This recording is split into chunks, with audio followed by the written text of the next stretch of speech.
रायगड जिल्ह्यातील माणगाव तालुक्यातील काळ नदीत महाकाय मगरींच्या दर्शनाने नागरिक आणि मत्स्य व्यावसायिकांमध्ये भीतीचे वातावरण पसरले आहे। थंडीच्या दिवसांमध्ये ऊन घेण्यासाठी या मगरी नदीच्या काठावर येत असल्याने त्यांचा वावर वाढलेला दिसतोय।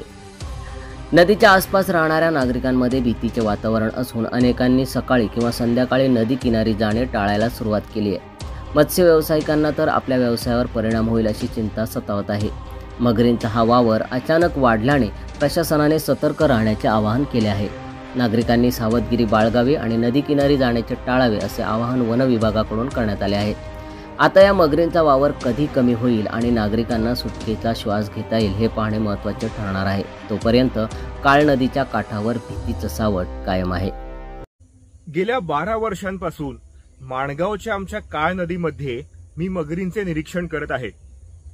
ह्या मगरींचा मानवाला धोका नसून उलट मानवापासूनच ह्या मगरींना धोका निर्माण झाला आहे। काळ नदीमध्ये या मगरी अगदी निरुपद्रवी आहेत। नैसर्गिकरित्या येथे त्यांना उत्तम परिसंस्था व निवासस्थाने लाभली आहेत।